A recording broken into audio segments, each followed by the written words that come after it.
నిజంగా చాలా దురదృష్టకరం, చాలా బాధాకరం. ఈ సంఘటన విని ఈ రాష్ట్రంలో ఉన్న మహిళలందరూ కూడా వాళ్ళందరి హృదయం కలిచి వేసిన పరిస్థితి. ఎందుకంటే ఎన్నో సంఘటనలు మహిళల మీద దారుణాలు జరుగుతూ ఉండే పరిస్థితి మనం చూస్తూ ఉన్నాము.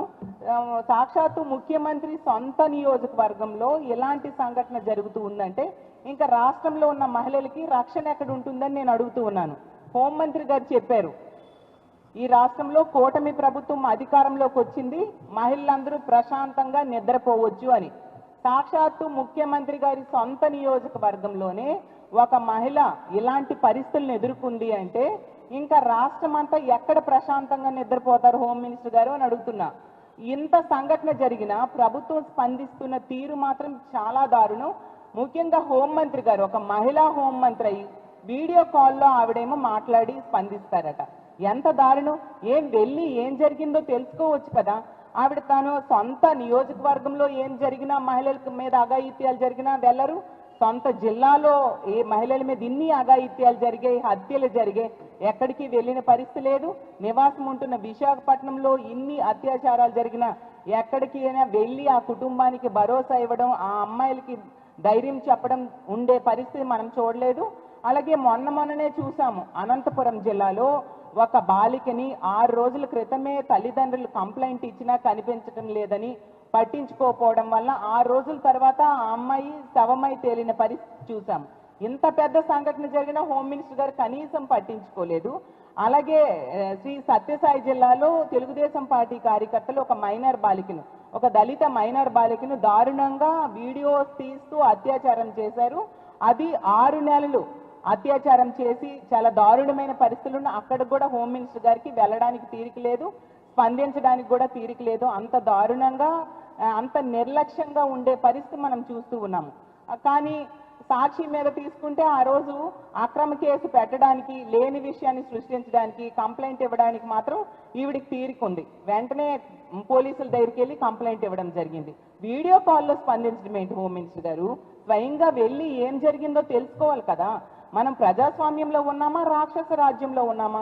ఎంత దారుణమైన పరిస్థితులు జరుగుతున్నాయి. ముఖ్యమంత్రి గారైతే చెప్పారు, ముఖ్యమంత్రి అయిన వెంటనే ఈ రాష్ట్రంలో ఎవరు ఆడబిడ్డపై చేయేసినా అదే వాళ్ళకి చివరి రోజు అనేసి. మరి ఎంతమంది ఆడబిడ్డల మీద చేతులు వేస్తున్నారు, వాళ్ళ ప్రాణాలు తీస్తూ ఉన్నారు. మరి చివరి రోజు అవుతుందా ముఖ్యమంత్రి గారు అని నేను అడుగుతున్నాను. మీ సొంత నియోజకవర్గంలో ఒక మహిళ మీద ఇంత దారుణంగా మీ టీడీపీ కార్యకర్తే దాడి చేశాడు, చెట్టుకు కట్టేసి అంటే ఎంత హేయమైన చర్య. మీరు దీనికి స్పందించరా, కఠిన చర్యలు తీసుకోరా అని నేను అడుగుతూ ఉన్నాను. అలాగే డిప్యూటీ సీఎం గారు అసలు మహిళల మీద ఎవరైనా చేయి వేస్తే తాట తీస్తానన్నారు. మరి ఎక్కడ తాట తీస్తూ ఉన్నారు? ఇన్ని సంఘటనలు జరుగుతున్నాయి రోజు ఈ జరుగుతున్న సంఘటనల గురించి మేము ప్రెస్ మీట్స్ పెట్టి చెప్తూ ఉన్నాము. అయినా మీరు ఎవరికి తాట తీసిన పరిస్థితులు అయితే కనిపించడం లేదు.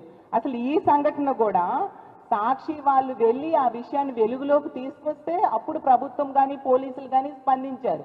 అంతవరకు పట్టించుకున్న దాఖలాలు లేదు.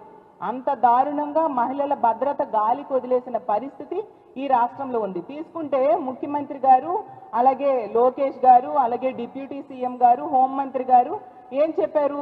పచ్చబిల్ల వేసుకుంటే చాలు, ఏ తప్పు చేసినా వదిలేయండి అని. అలా వదిలేయండి అని చెప్పడంతో ఈ తెలుగుదేశం పార్టీ కార్యకర్తలు ఈరోజు కాలకేయుల్లా మారిపోయారు. రోజు ఇలాంటి సంఘటనలు, అఘాయిత్యాలు మహిళల మీద జరుగుతూ ఉండడాన్ని మనం చూస్తూ ఉన్నాము. ఈరోజు తీసుకుంటే ఈ రాష్ట్రంలో పొలిటికల్ గవర్నెన్స్, రెడ్ బుక్ రాజ్యాంగానికి ఇచ్చిన ఇంపార్టెన్స్ మహిళల మాన ప్రాణాల రక్షణకి ఇవ్వని పరిస్థితి మనం చూసాం. ముఖ్యమంత్రిగా ప్రమాణ స్వీకారం చేసిన వెంటనే ముఖ్యమంత్రి గారు ఏమన్నారు?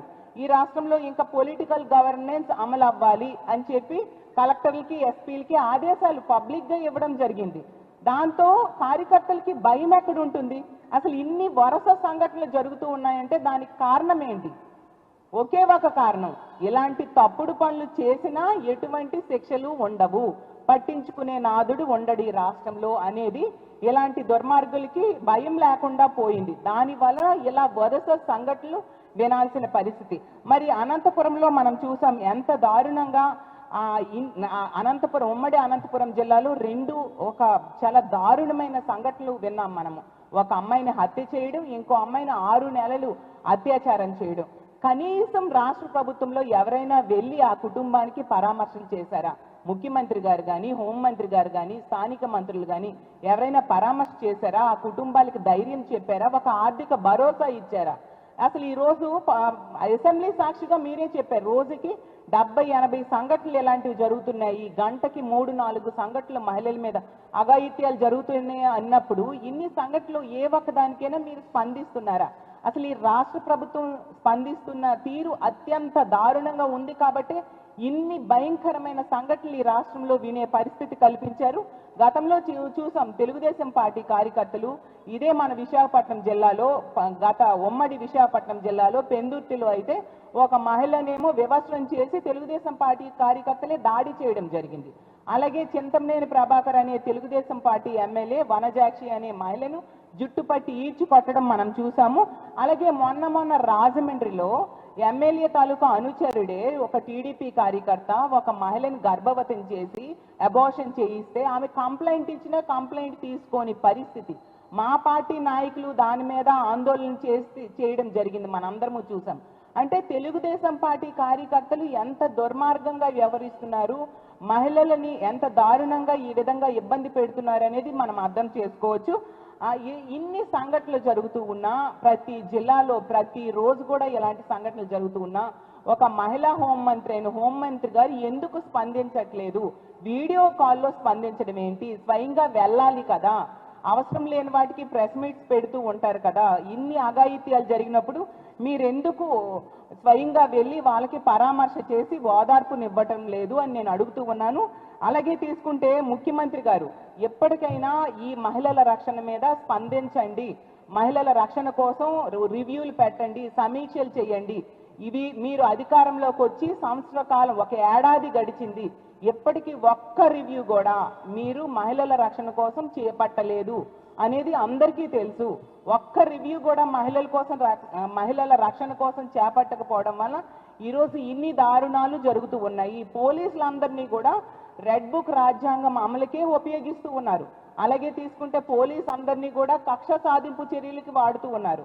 ప్రతిపక్ష పార్టీ నాయకుల మీద అక్రమ కేసులు పెట్టడం, అలాగే అక్రమ అరెస్టులు చేయడం మీద దృష్టి సారిస్తున్నారు తప్ప మహిళల రక్షణ మీద కానీ ప్రజల రక్షణ మీద కానీ ఎటువంటి దృష్టి సారించట్లేదు. అలాగే ఎటువంటి చర్యలు తీసుకోవట్లేదు. ఎప్పటికైనా ఈ కుప్పం మండలం నారాయణపురంలో ఈ శిరీష అనే ఆవిడికి జరిగిన దారుణానికి మీరు స్పందించండి. ఈ సంఘటనకి మా వైఎస్ఆర్ కాంగ్రెస్ పార్టీ తీవ్రంగా ఖండిస్తూ ఉన్నాము. ఖచ్చితంగా ఆ కుటుంబానికి మా పార్టీ అండగా ఉంటుంది. ఈ ప్రభుత్వం ఇన్ని పదవుల్లో మీరున్నారు, మీకు ఎందుకు ఈ పదవులు ఇచ్చారు? ప్రజల్ని రక్షించమనేసి, మహిళల్ని రక్షించమనేసి. అది చేయకుండా మీరు గాలి కొదిలేశారు, మహిళల మాన ప్రాణాలు గాలి కొదిలేశారు. ప్రతి సంఘటనలో కూడా ప్రభుత్వ నిర్లక్ష్యము, పోలీసుల వైఫల్యం క్లియర్గా కనిపిస్తూ ఉంది. ఎప్పటికైనా మీరు స్పందించి ఆ కుటుంబానికి అండగా నిలబడండి. ఈ తప్పు చేసిన దుర్మార్గులకి కఠినమైన శిక్ష వేయాల్సిన అవసరం ఉంది. అలాగే ఇన్ని సంఘటనల్లో కూడా మీరు కనీసం స్పందించట్లేదు. ఆ కుటుంబాలకు ఒక ఆర్థిక భరోసా ఇవ్వాల్సిన అవసరం ఉంది. ఈ రాష్ట్రంలో తీసుకుంటే 6 నెలల చిన్నారి నుంచి 60 సంవత్సరాల వృద్ధురాలి వరకు అత్యాచారాలకి, అఘాయిత్యాలకి, దాడులకి గురవుతూ ఉన్నారు.